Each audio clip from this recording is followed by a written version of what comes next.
এরকম ফ্যান কয়জনেরই ভাগ্য হয়। ইনশাল্লাহ আমার এরকম ফ্যান আছে। জানেন আপনারা যে আমাকে দই খাওয়ানোর জন্য বিখ্যাত বগুড়ার দই কিনে আনলো বগুড়াতে গিয়ে, তাই সে আমাকে আমার জন্য পার্সেল করে পাঠিয়েছে।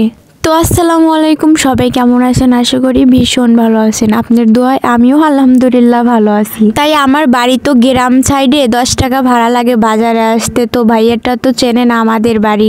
আমি আর আমার একটা ছোট আপুকে নিয়ে চলে আসছি বগুড়ার বিখ্যাত দই নিতে। তাও আবার এমন একটা মানুষ, তার দইটা নিতেই হবে, না নিলে কিন্তু অনেক কিছু হয়ে যাবে, সে এটা বলে।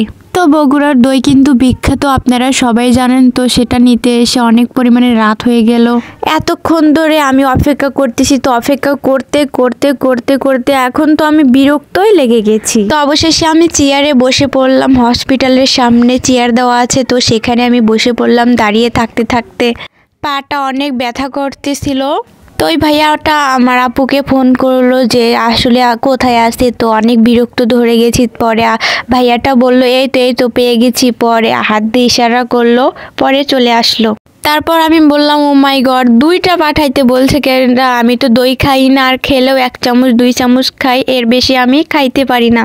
আপনারা হয়তো জানেন যে এত পরিমাণের মিষ্টি দই, তো আমি মিষ্টি তো খাইতেই পারি না। তো একটু ভাইয়াটা অনেক ক্লান্ত হয়ে গেছে, তো একটু দাঁড়াইলো।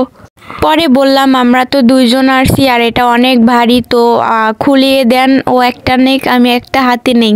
ভাইয়াটাকে বললাম এত পরিমাণে রাত হয়ে গেছে, আপনার তো সন্ধ্যার আগের আসার কথা ছিল। ভাইয়াটা বলল গাড়ি ঘোড়ার পথ, আপনারা তো বুঝতেইছেন যে অনেক জ্যাম হয়, অনেক লেট হয়, তার জন্য এত লেট হলো। তো সরি আপু, এটা বলল। ভাইয়াটা মনে হয় জানে যে আমি পেজ চালাই আমার একটা, তো বলতেছে যে সেলিব্রিটি আপুর সাথে দেখা হয়ে গেল। আমি বললাম না ভাই, আমি এখনো সেলিব্রিটি হইনি, যখন হই তখন বলেন, সমস্যা নাই। তো অনেক কথাই বলে ফেললাম। তো তারপরে আমরা বাড়ি বিলে, আপনারা তো জানেনই এই ফিরা হুট করেই শীত পড়ে গেছে।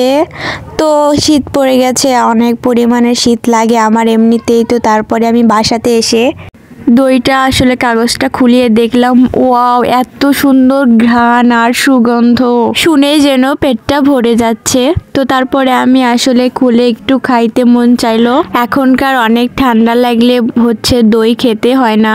তো দেখেন দইয়ের সাথে কি কি দিল। দইয়ের সাথে একটা বাঁশের টুংরি বানিয়ে দিয়েছে যাতে ওইটা তো রাখা যায়। আমার বাড়ি হচ্ছে উল্লাপাড়া, আমার থানা উল্লাপাড়া, জেলা সিরাজগঞ্জ, আর বগুড়াতে এই বিখ্যাত দই। তো বগুড়ার দইটা নিয়ে আসলো। বগুড়ার দই এর আগে আমি অনেকবার খাইছি। যখন যাইতো বগুড়া কেউ না কেউ দই নিয়ে আসতো, আমার আব্বু হোক। তো আমি সারাদিন কি কি করি সবকিছু ব্লগ দিতে চাই ও সবকিছু শেয়ার করতে চাই, কিন্তু আমি করতে পারি না অনেক কাজের জন্য।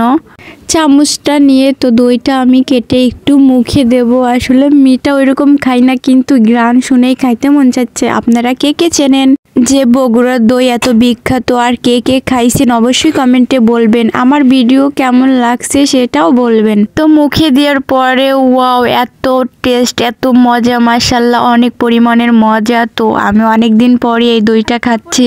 দই আমি এমনিতেই খাই না, তো এটা দেখে অনেক ভালো লাগলো। আর একটা চামচ না খাইলে, ভিডিও না করলে তো সে বুঝতেই পারবে না খাইছি কি খাই নাই।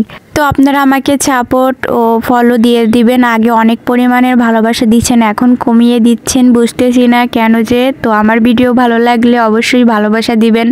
তো আল্লাহ হাফেজ, সবাই আমার জন্য দোয়া করবেন, আপনার জন্য আমি করব। Bye, tata.